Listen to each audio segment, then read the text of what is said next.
Well, tonight I'm going to talk about a few techniques that'll help you find bass, and I'm also talk about a few techniques, finesse techniques, and that's a little bit awkward for me to say for the Delta, but since the Delta just about has a tournament coming out of it every day or absolutely every weekend, there's a tournament coming out of there. You got to learn how to finesse fish the Delta now, and I'm going to talk about a few techniques. But first I'm going to start out with how to find some fish out in the Delta right now. The Delta is a little bit cold. The water temperature could be anywhere from 47 to 43 degrees, depending on where you're at in the Delta. And especially last night, I think you're at in the low 20s, so that water's getting a little bit cold. These fish right now tend to migrate to the backs of the sloughs, the marinas. They tend to get away from the current. They're very lazy. They want to be there. Their metabolism drops a lot because of the cold water, so they want to get into the backs of these marinas, the sloughs. And guess what? I got a rock. Here we go. And they're pretty lazy. They have about a 1 hour window to 2 hour windows during the day where they eat, and you got to maximize as much as you can in the backs of these sloughs. I got a scale. Does that count for a fish?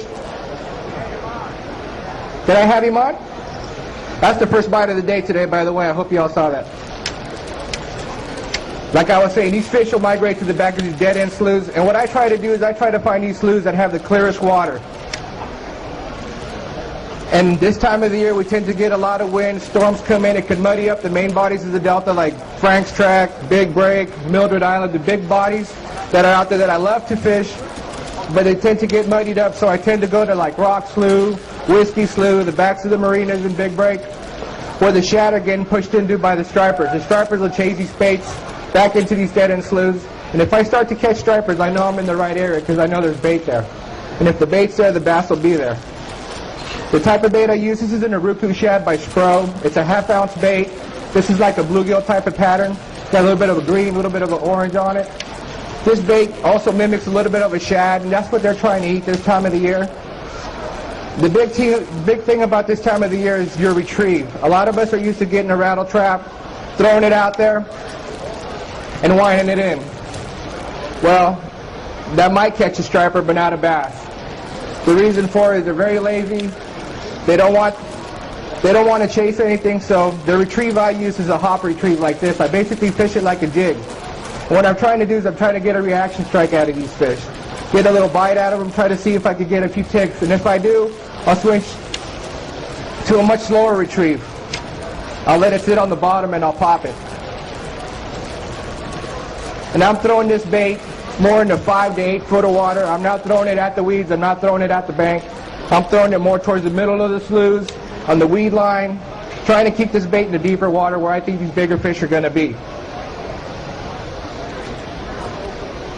Now this is a search bait for me, and it also helps me get bit this time of the year. If I can get them to react to this bait, I know I'm going to be able to catch them on other baits. The type of tackle to use with this, you want to have a 6-to-1 retrieve gear ratio. Shimano, any of these reels that have a 6-to-1 retrieve is what you want to have. The reason for it is you want to keep this bait where you can feel it. You want to feel that bait vibrate. You can speed it up with your reel. Not so much your rod, but with your reel. And the reason I say that, a lot of us tend to start twitching our baits and our rod's too high when we get bit. We keep on twitching, ripping it up, and your rod tends to go to 12 o'clock. Well, what happens when you're at 12 o'clock? You get bit and you turn around your partner, oh, I just got crushed. Well, you couldn't set the hook or you couldn't get the fish. And the reason I say that is because it happens a lot to me, because I tend to want to do that too. But if we can use our reel and keep our rod in about the same spot, use the reel to your advantage. Get that 6-3-to-1 retrieve ratio, and that's going to help you. It's going to help you through the whole day too, because it's going to cut the fatigue of you having to rip your rod all the way up.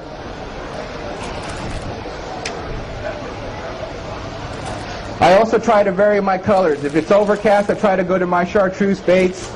Anything that's got a little bit of more of a fluorescent color. The sunny skies, I go to my chromes, get a little bit more of a reflection. Chrome and blue, all chrome, chrome and black. Anything to try to mimic these shad. The shad in the Delta this time of the year tend to go from 2 inches all the way to 4 to 6 inches. They get pretty big. And the reason why these stripers like to get into the backs of these baits to chase these shad, they're about this size. This is about a 3.5 inch bait. They get a little bit bigger than this.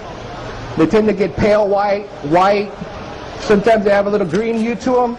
Sometimes they have a little purple hue to them, depending on how cold the water gets. Another reason I like to retrieve it like this, the shad tend to die real easy this time of the year because they get shocked by the cold.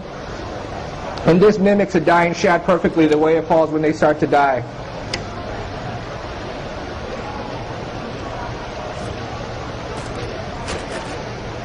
Any questions on the rattle trap? Another bait that I like to use this time of the year in the backs of the sloughs is called the Spin Tricks by Blade Runner.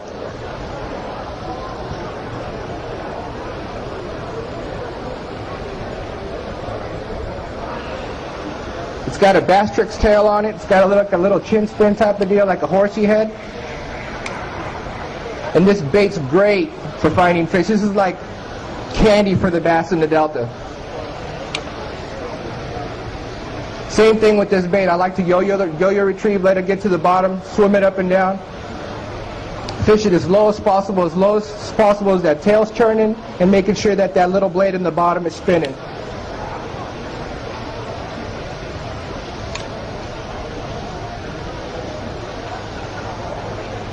These type of baits, you don't want to go too heavy of a bait. I go about the heaviest when I'm fishing the backs of these sloughs, about a ½ ounce. I don't want to go any heavier than that because the bait drops too fast and it's not doing what I want it to do. This bait's just fluttering just right, like the shad just dying.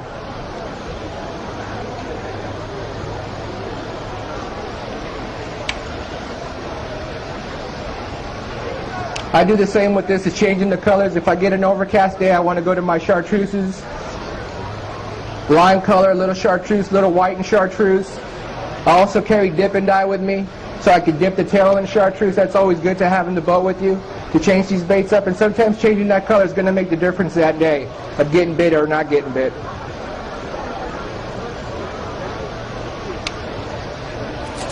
The type of rod I use on this type of setup, it's a 7-foot rod, medium to medium heavy.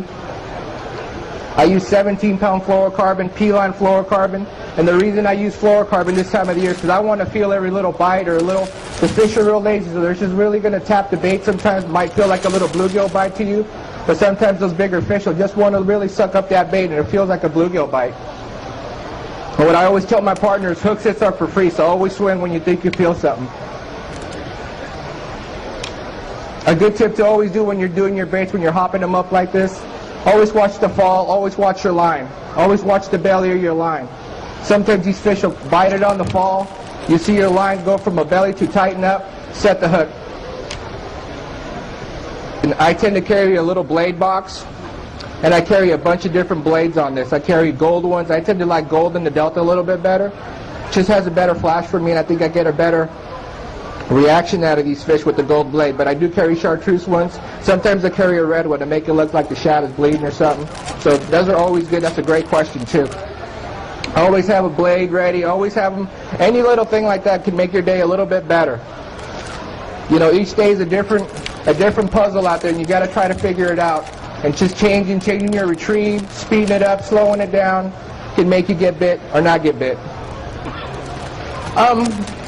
I do and I don't. On this type of lures, I don't. The lures that I try to put scent on are lures like jigs or plastic worms and stuff like that, and I'll get into that later. Those are the type of lures that I do put scent on. These type of baits, I'm using them as search baits, and I'm using them trying to locate an area where the fish are schooled up. This time of the year, the fish will school up in certain areas, and I'll work my trolling motor pretty fast, but I'll work my baits pretty slow, if that makes sense. I'll cover a lot of water, but I'll work the baits real slow. Once I start to get bit once or twice, I really turn my boat around and really pick that area apart. Because the fish really school up. If there's one, there's going to be 2, 3, or 4. And this time of the year, if you get more than 7 to 8 bites, you're going to have a good day. I can't hear you. The name of the lure is the Spin Tricks. Spin Tricks, and this is a Bass Tricks tail. It's a Bass Tricks paddle tail. It's a Spin Tricks. They have it over at High's Tackle at the far back wall. They got anywhere from a 1/4 ounce all the way to 1 ounce. So it's also a great striper bait. Believe me, you get this anywhere near a striper. If you don't have the right gear, you're going to donate it to a striper.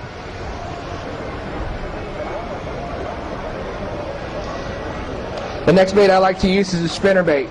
This is probably my most favorite bait to use in the river. This bait will catch fish all year round. It'll catch all fish all year round, but you also got to change your retrieve. That's a plus to all these lures. Always change your retrieve. Don't try to be the normal chunk and wind type of guy. Always change your retrieve in every lure you use in the river or any of the lakes. Always try to get these fish to react to your lures. Figure out what they want that day. Some days they're going to want it fast, some days they're going to want it slow. This time of the year, slow rolling is the key. Keeping that bait as reeling it as slow as possible, just enough to make those blades turn.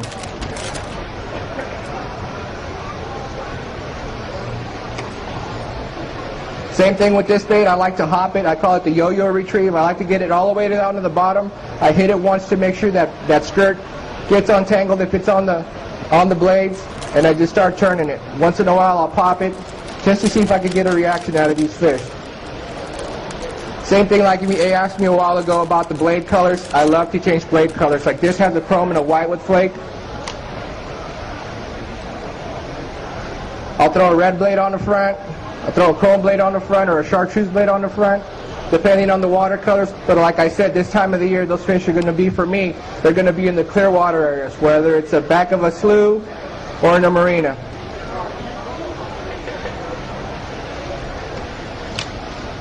The line I like to use for these is also minimum of 17-pound test, CXX, or 20-pound CXX. It's a must to have heavy line out there in the Delta. Those fish are not really line shy, so I don't tend to go to light lines at all. I use pretty much as heavy a line as possible. I want to get these fish in the boat.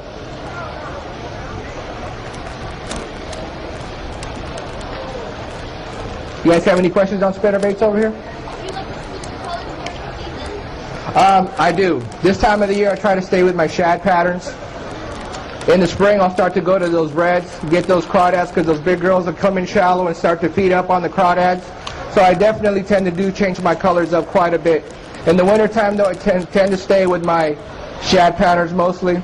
Sometimes maybe I'll try to mimic a bluegill or two, but more than that I'll stay with my shad patterns. But once we get into February, I guarantee you'll see a red spinnerbait in my boat somewhere. Whether it's red on red, black on red, but I'll definitely change up the colors quite a bit. This is also a Blade Runner spinnerbait. It's a 5/8 ounce. And like I said, the 5/8 ounce is going to keep me down there a little bit lower. I'm not going to have to work as fast. Eat it. You look at it. Keeping this 5/8 ounce bait is not going to make me work that hard to keep it down there. A lot of us have a problem of throwing a spinnerbait and watching the blades all the way back to the boat. I know I do, because I love to see the fish come up and eat my bait. Well, the more you look at your blades, the less bites you're going to get this time of the year. So you want to get that bait down to the bottom, and you just want to really slow down.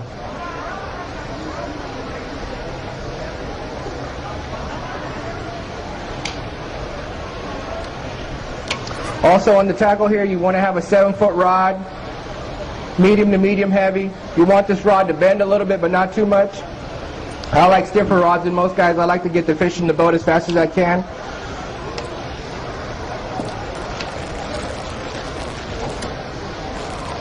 Now, like I was saying you on retrieves, this is a 5-to-1 gear ratio. You don't want that fast of a reel on a spinnerbait. You don't want a 6-to-1 gear ratio, because what's going to happen, even if you're working it slow, your bait's going to be up here on a steady retrieve. On a 6-to-1, on a 5-3-to-1, on a steady retrieve, you're going to get that bait down there. Once that temperature goes up in the Delta, I'll speed this up a little bit, start getting closer to the pockets, start hitting more of the Tule Islands, getting more towards the mouth of the creeks when the fish will start to move out, getting ready to get onto their spawning areas, their staging areas. And I think the staging areas for me are Tule Islands. I love to hit Tule Islands in the sloughs. Those bigger fish will stage out there in the 5 to 10 foot of water. And a bait like this is perfect to find those staging fish. Now once I've established that I figured out that I could get a few bites at the back of a certain marina or the back of a slough, I'll start my finesse fishing. I call this a bubba shot. Most people call it a drop shot, and the reason I call it a bubba shot is because I'm using 14 to 17 pound fluorocarbon, not your normal drop shot line.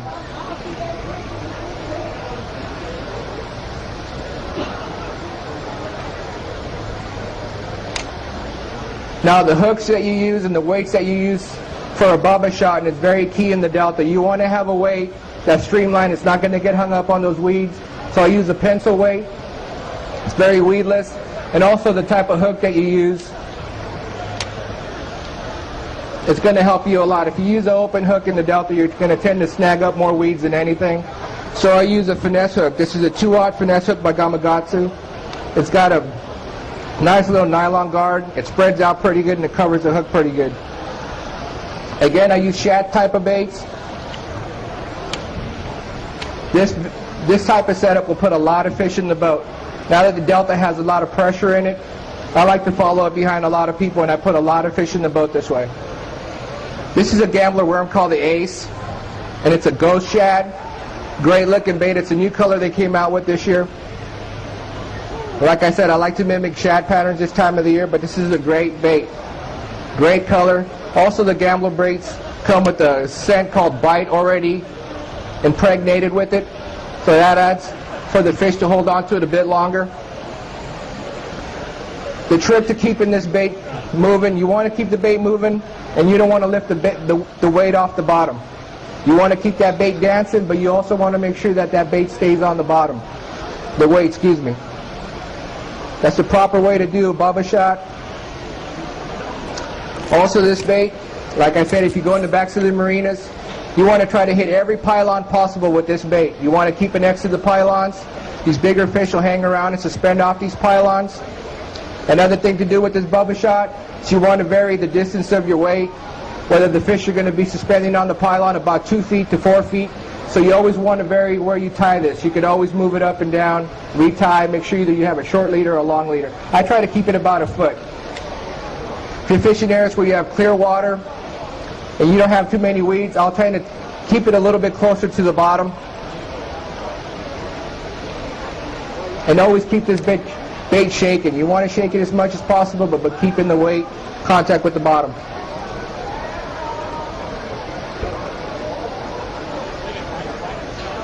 I always, for some reason, it's a confidence that I like to do it. Every bait that I rig when I'm bubba shotting, it is wacky style. I feel like it has a little bit more action. It kicks a little bit better. You know, a lot of people love to nose hook them. That's fine. It's just a confidence way for me to do it. And I think I get bit more this way.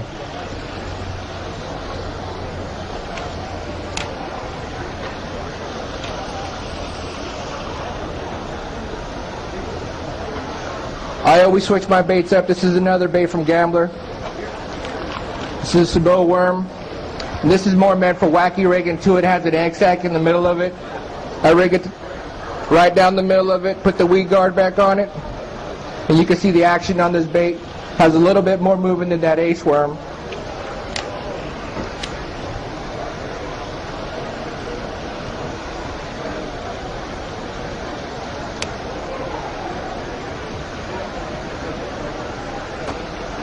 And this, I think wacky rigging, it gets me a lot more bites. If for some reason the way those legs are kicking like that will trigger a few more bites than just nose hooking it. I will nose hook it once in a while, but more than that, I'll wacky rig it. Also, 7-foot rod, medium to medium heavy. The one thing you got to change when you're bubba shotting is your hook set. On the hook set you need to use on this is more of a sweeping hook set. You don't want to snap it out for more than that. You'll pop that bait out of their mouth because it's such a small hook. So you want a sweep hook set every time you're bubba shotting, even when you're drop shotting. Start reeling and just start sweeping that rod up. I have a bad habit of setting the hook as hard as possible. This will make you learn. You miss a lot of fish. It's a sweep hook. You want to sweep hook up, keep pressure on them, bring them to the boat. You don't want to overset because you'll pop it right out of their mouth. What kind of knot? On the top it's a Palomar knot. When I get back down here, show you guys how to. On the weight? Yeah, you basically tie a Palomar and then your tag end, you rerun it through the eye, and that'll make the hook stand up straight upright. And that's the trick to that, just tying a Palomar, but the trick to it's getting your tag end and bringing it through the same eye, pulling it back down, then putting your weight on. And that'll make it straight every time. And I'll show you when I come down here how to tie that up. There's a few other ways, there's a few other knots you can use. This is the knot I use, the Palomar, and I rerun. Like I said, the delta's getting a lot more pressure. These types of baits are going to put more fish in the boat.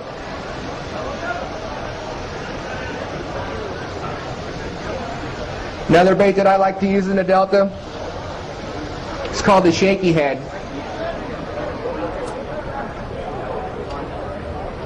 This bait here is making a lot of money back east and also out here now. The shaky head that I use is called the Giggy Head by Gambler.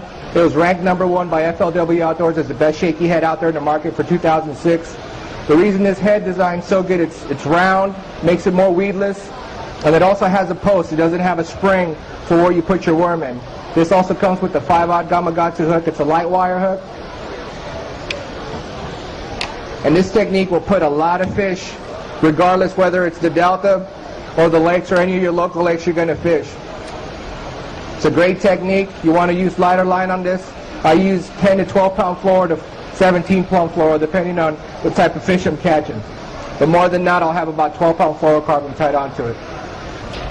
The type of worms you want to use on these are tapered worms. You want to have a worm anywhere from 4 inches to 8 inches, but you want to have a tapered worm. You want to have a worm that's fat on the front and it tapers down to just a little tail. And the reason for is when you're using that shaky head, you want that tail end to be shaken as much as possible. Also on this worm, you want to just shake the rod as much as you can and try to keep that in the same spot as much as possible. Especially this time of the year, like I said, in the delta, that water temperature gets into the low 40s. These fish ain't going to chase it for more than a foot away. So the longer you can keep it in that strike zone and keep on shaking it, you're going to get more bites. What's that? This time of the year, I try to throw everything outside the weed line. So keep it outside the weed line. You know, in the marinas, you want to keep it around the pylons, throw it to the back of the dock, work it all the way to the front pylon. I tend not to throw it towards the bank on this because I'm targeting fish that are off the bank, that are cold fish, and they're more likely to be in the 5 to 8 foot, 5 to 10 foot deep. That's where I tend to find my fish this time of the year. There will be some shallow fish, but I'm trying to find the schools of fish that are just suspended out in the middle or hanging out with their schools out off the slough, chasing the bait.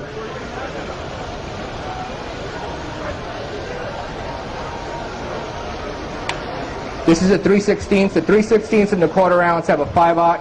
Anything lower than that comes with the 4/0 hook.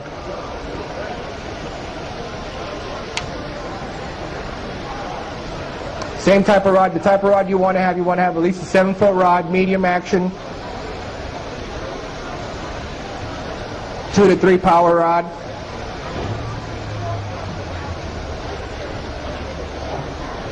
This rod I have plenty of bend till about the 4th or 5th eye hook. Softer rod, softer hook. You don't want to have too much of a stiff rod when you set the hook on these fish. You might want, it might straighten out that hook. This is a light wire hook, so you don't want to put too much pressure on that hook. And these delta fish will straighten out your hook. The last rod I want to talk about, this is more of a summertime, summertime bait. This is a punching rod. This is heavy action rod right here. 7-foot stiff rod, 65-pound braid, 1.5 ounce weight. And this is punching. You want to punch mats, dead tules, hyacinths, hit red leaf grass out in the delta where it gets all matted up in the back of the weeds, back of the pockets. This is the type of rod you want to have. Using tungsten weights anywhere from 3/4 ounce all the way to 2 ounce weights. This is also a yo-yo technique. When you're punching these mats, you want to get that bait up high and penetrate the mat. You want to work it up and down as much as you can for letting these fish find this bait. This is an otter bait by Gambler. You can see it has a nice paddle action. That paddle kicks up, makes a lot of movement in the water. It's a lot easier for the fish to find this bait. Also, you want to make sure your weight's pegged. You want that weight, the worm to follow that weight. What I do with pegging this weight is I use a bobber stopper. I put on my bobber stopper first, put it on, put my weight on, and tie it to the hook. This is a 4/0 BMF hook by Reaction Innovations, but these bobber stoppers are awesome. You slide it back down, you're pegged.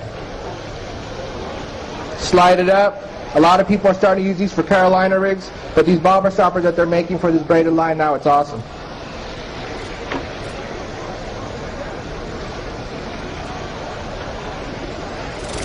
You want to start looking for mats that are going to have at least 3 to 4 foot of water in them. When you start punching these mats, the thicker the mat, the thicker you want to get that bait up. Get it to punch down there. Let it work its way down. Now the one thing, once you get bit in these mats, a lot of mistakes that I see out there when I'm guiding, you get bit, you set the hook, and you don't get the fish's head coming up right away. What happens is they'll ball up to get down there, and you start to pull on them. Well, when you start to pull on these fish, the more you pull on them, the more you rip the hook out of their mouth. By the time you get them to the boat, one shake, the bait is off. So the trick that I like to do, I like to use my trolling motor for an advantage. I hook the fish. If I know I can't get him up right away, I get the trolling motor in there as much as I can, then get to the fish. If you try to get that fish to you, the more you pull on it, the more odds that you have of you losing that fish, because the more you pull on it, this line has zero stretch. Another mistake that I see people doing is they reach down and try to grab their line and pull these fish up, but this braided line will cut you real quick. It's very dangerous. It'll slice your finger wide open. So always use your trolling motor to your advantage when you hook these fish inside a mat. Don't try to yank them out. Get to them as much as you can, if you can. You can switch your baits up with this, where you can go from brush hogs to any type of bait. I tend to use baits that have more of a flap on them, where it's going to kick a lot more movement, make a lot more noise down there. A lot of people use rattles. You could add rattles. I don't tend to use them that much. Only unless if it's dirty water. Also, another plus with this bait is when it gets down to the bottom with that 1.5 ounce weight, it's making a little dust cloud when it hits the bottom. That also makes these fish react to the bait. Getting that little dust cloud looks like the crawdad's trying to get away. Well, that's all I got tonight. Thanks for coming out. Thanks for joining us in the San Mateo show, and I'll see you guys tomorrow at 10:30 in the morning. Thanks a lot.